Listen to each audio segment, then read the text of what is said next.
Yep, might have packed it a little too tight today. Hello, YouTube. This is the Gentleman Scholar. I've been meaning to do this video for like the last week, but life got in the way. My laziness got in the way. What are you going to do?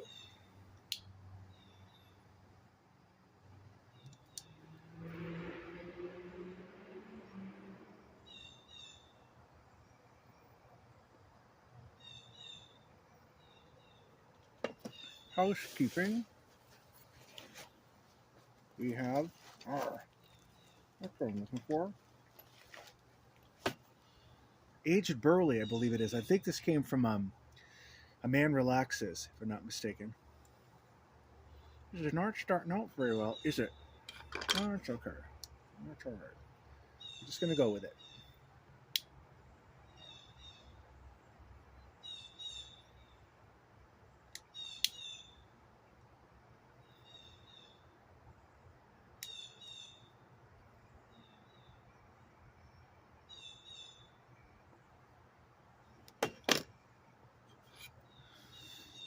Anyway, how y'all doing?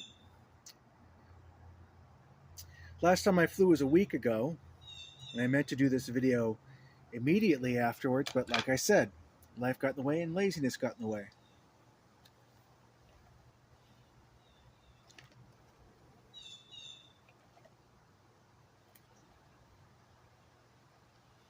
That is my CQ study guide, which means continuing qualification, so I can continue being a flight attendant. It takes place every 1.5 years. Excuse me.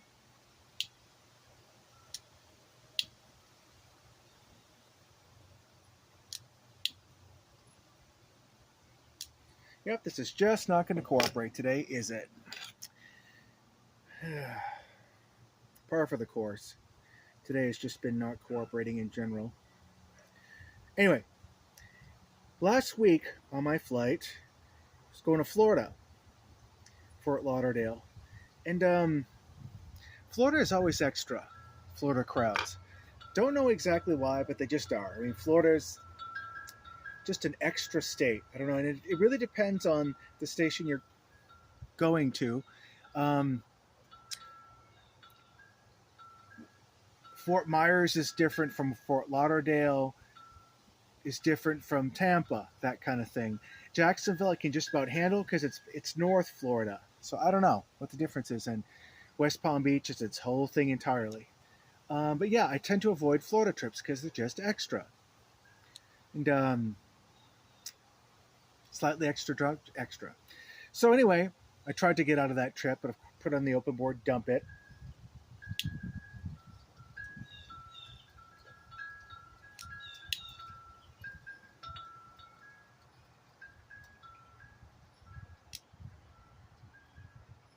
So of course,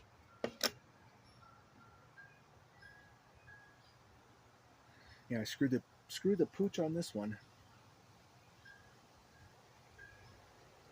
And of course, it was a Friday, sunny Friday, like today is, so no one was going to take the trip. So I just basically went down there and meditated to get ready for the trip. Cool. Now, I was expecting it to be kind of a fiasco, and it kind of was. The wind's going. Let me try this again.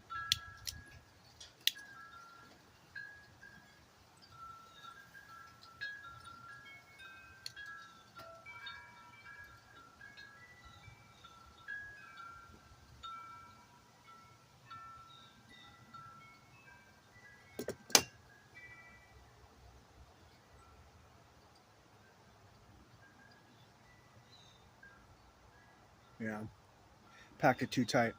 Anyway, yeah, I was expecting it to be a fiasco, and it kind of was. But when you expect it, it's a different thing. So the whole plane's full, and I'm getting my beverage cart ready in the back. All of a sudden, I hear the PA. Ladies and gentlemen, if there's a medical professional on board, a doctor, please report to the front. I'm like, okay, well, I wonder what this is all about. Someone needing oxygen, someone having a fainting spell. This sort of thing tends to happen, well, yeah, on international flights and tends to happen on Florida for some reason.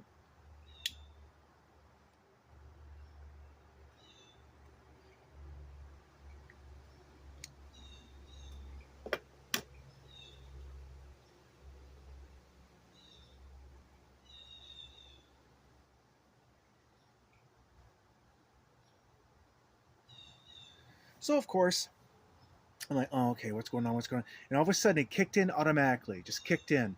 I got my little, got my flight deck key, my little cockpit key. Ugh. Grabbed that, and I unlocked the bustle, holding the EEMK. It's the emergency. I don't know what the other E stands for. Emergency medical kit. The first D stands for something else extra. Emergency medical kit. I don't know. My airline loves its acronyms. So,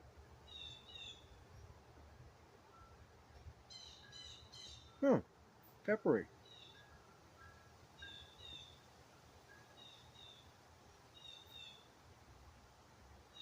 So I unlocked the bustle, get out the kit. Of course, a couple of passengers. What's going on? What's going on? Of course, I don't have time to explain, so I just kind of. So I grabbed that, and there's a red kit which also has some more a red bag which has some more medical stuff in there that's not in the EMK. I don't know why, but I grabbed both of those and I ran it up to my colleague who was in the beverage cart and handed it to her, and then she handed it up to the front. And apparently we weren't needed up there, so we just kind of kept on doing the beverage service. So instead of 3 people serving 130 people, it was 2 people serving. Which, you know what? We didn't care because the flight was long anyway, so we just stuck in and just basically did it, going at our own pace. And it was only afterwards that I found out it was actually my colleague who'd gotten hurt, Michelle. Or call her Eastern Michelle, because she was on my very first London flight. I worked with her on my very first London flight back in the June of 1990, and she was fresh off of Eastern, because Eastern, as you know, Eastern collapsed thanks to the whole Lorenzo incident. So a lot of people who weren't ready to quit the lifestyle, a whole bunch of them came over to Northwest Airlines and trained with them and passed the courses with them and became Northwest flight attendants. And of course, I flew with a whole batch of them, and that London flight was one of them, and Michelle was one of them. And she was still kind of bitter off of the whole Eastern thing, so she wasn't that fun to work with. She was just basically zero BS type of mindset. And she's like, no, I digress, but she's like passing out the meals, and she's like 10 rows ahead of me, and this is my first international, and I'm like, oh. But anyway, yeah, she was on my first international flight back in 1990, and she's in this one. And what happened to her was as follows. Excuse me again.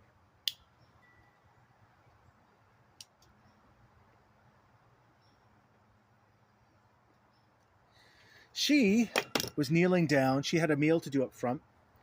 She was kneeling down, and all of a sudden she left a kit door open above her, and she got back up and basically clobbered her head.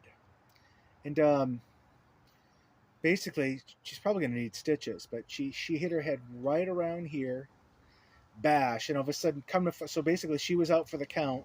I think she might have given herself a concussion. So her assist up there had to do the, meal service by herself and beverage service, which not that bad. It was only 12 people, but still, when you're one man down and you're not expected to do the whole service by yourself, you're just kind of like trying to do the best you can. So yeah. But anyway, when we got there, she had to go back. She was taken off the line, and she rode back with us back to Boston, and they got another flight attendant out there, a gentleman from Southampton, England. We left only like a half an hour late, but I guess the whole point of it is this. I'm glad that the emergency training kicked in the way it did. And as you're sitting there going through this course every year, you're like, okay, this is tedious, it's boring, it's just, is this ever going to stick? Am I ever going to remember all this stuff?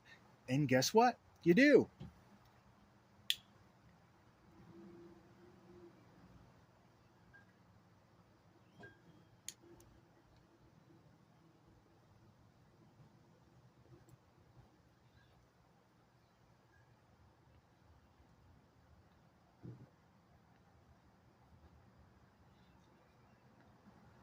We'd run these scenarios all the time in training. We do CPR checks, and we have a defibrillator up there. I guess that was the third thing. The third thing I should have handed up, but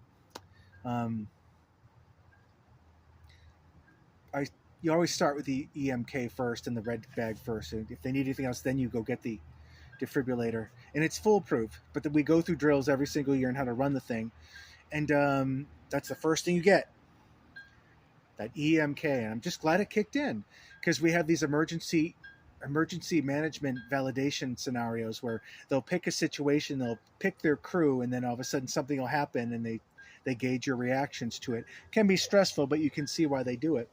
But I guess what I'm trying to say at the end of the day is I'm glad the training kicked in.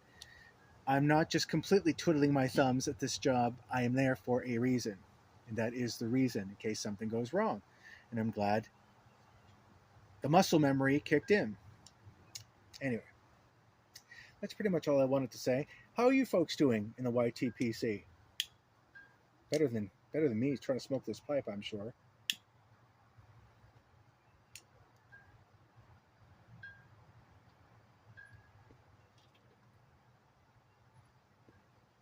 There we go.